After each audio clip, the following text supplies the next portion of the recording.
नमस्कार, मैं आपके साथ श्रेयोशी। देश के करोड़ों छात्रों, उनके माता पिता और प्रतियोगी परीक्षाओं की रात दिन तैयारी कर रहे युवाओं के लिए आज एक बहुत बड़ी और राहत भरी, उम्मीदों से भरी ऐतिहासिक खबर है। सालों से जो पेपर लीक माफिया हमारे देश के होनहार, मेहनत करने वाले युवाओं पर पानी फेर रहे थे, जो माफिया आधी रात को चंद रुपयों के लालच में लाखों युवाओं के पसीने, उनके सपनों और उनके परिवारों की उम्मीदों का सौदा कर देते थे, समझ लीजिए कि अब उन माफियाओं के बुरे दिन शुरू हो चुके हैं। संसद से पब्लिक एग्जामिनेशन यानी कि prevention of unfair means act यानी कि लोक परीक्षा संशोधन विधेयक पारित होने के बाद देश के प्रधानमंत्री नरेंद्र मोदी ने देशवासियों और खास तौर पर देश के युवाओं को संबोधित करते हुए एक बहुत बड़ा और कड़ा संदेश दिया है। पीएम मोदी ने साफ शब्दों में कह दिया है कि अब युवाओं के भविष्य से खिलवाड़ करने वाले किसी भी दोषी को बख्शा नहीं जाएगा, चाहे वो कितना भी बड़ा रसूखदार क्यों ना हो। तो आखिर पीएम नरेंद्र मोदी ने अपने इस कड़े संदेश में क्या क्या कहा, और सबसे बड़ा सवाल, ये कानून असल में है क्या? तो प्रधानमंत्री नरेंद्र मोदी का संदेश बिल्कुल साफ है। सरकार ने यह भरोसा जताया है कि देश के होनहार युवाओं के साथ अब पूरा देश और कानून की ताकत खड़ी है। परीक्षाओं को पूरी तरह से पारदर्शी और निष्पक्ष बनाने की अब पहली और आखिरी प्राथमिकता होगी। लेकिन पीएम नरेंद्र मोदी के इस ऐलान के बाद अब हर छात्र, हर अभिभावक और हर प्रतियोगी परीक्षा की तैयारी करने वाले के मन में कुछ सवाल तैर रहे हैं। सवाल यह है कि आखिर इस नए कानून यानी कि पब्लिक एग्जामिनेशन एक्ट में ऐसा क्या है जो अब तक हमारे देश के कानूनों में नहीं था? इस कानून से जमीनी स्तर पर क्या बदलने वाला है? इस कानून की ताकत को समझने के लिए थोड़ा हमें पीछे चलना पड़ेगा, अतीत के उस काले सच को देखना पड़ेगा जिसने हमारे देश के लाखों करोड़ों युवाओं को डिप्रेशन में ढकेला। अब तक क्या होता था? उत्तर प्रदेश हो, राजस्थान हो, बिहार हो या फिर केंद्रीय स्तर की परीक्षाएं हो, जैसे ही परीक्षा की तारीख आती थी, थोड़ी देर बाद खबर आती थी कि पेपर लीक हो गया, परीक्षा रद्द हो जाती थी। छात्र रोते बिलखते सड़कों पर उतरते थे, लेकिन सिस्टम के हाथ खाली रहते थे। क्यों? क्योंकि इससे पहले हमारे देश में पेपर लीक जैसे संगठित धांधली को रोकने के लिए कोई विशेष केंद्रीय कानून था ही नहीं। पुराने सिस्टम में जब भी कोई पेपर लीक माफिया पकड़ा जाता था तो उस पर आईपीसी की सामान्य धाराएं लगाई जाती थी, जैसे कि धोखाधड़ी, जालसाजी। और इन धाराओं का सबसे बड़ा लूपहोल यानी कि छेद यह होता था कि ये धाराएं उतनी सख्त नहीं थी। माफिया और उनके गुर्ग पुलिस के हत्थे चढ़ते थे और कुछ ही दिनों में अदालत से आसानी से जमानत यानी कि बेल पाकर बाहर आ जाते थे। बाहर आते ही वे फिर से नया पेपर लीक कराने का धंधा शुरू कर देते थे।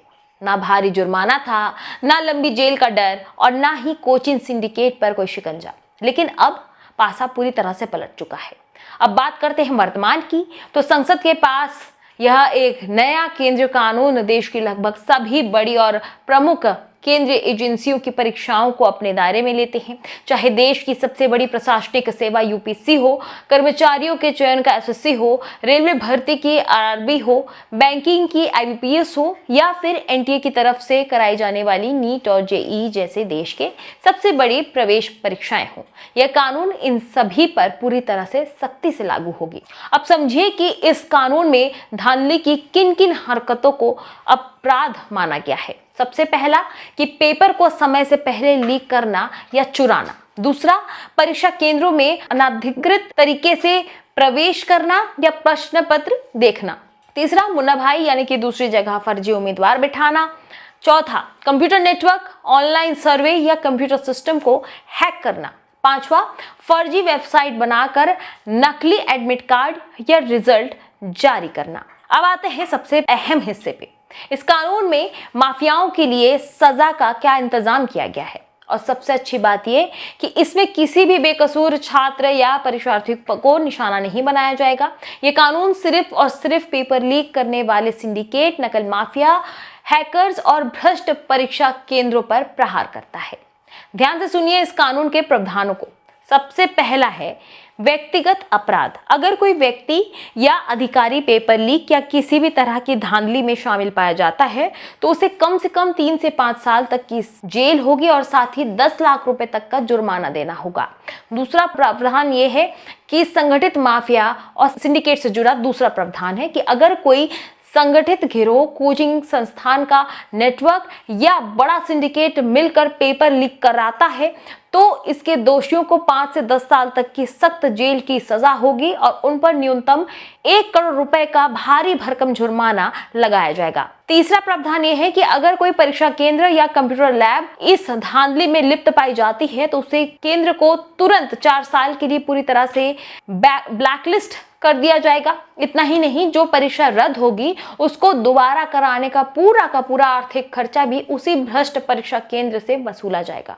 चौथा है, यह पूरा अपराध अब गैर जमानती यानी कि नॉन बेलेबल श्रेणी में रखा गया है, यानी कि अब माफिया आसानी से बेल लेकर बाहर नहीं घूम सकते हैं और मामले की जांच भी कोई छोटा मोटा पुलिसकर्मी नहीं बल्कि कम से कम डीएसपी और एसीपी स्तर के वरिष्ठ अधिकारी ही करेंगे। जरूरत पड़े तो केंद्र सरकार इस जांच को सीधे सीबीआई को भी सौंप सकती है।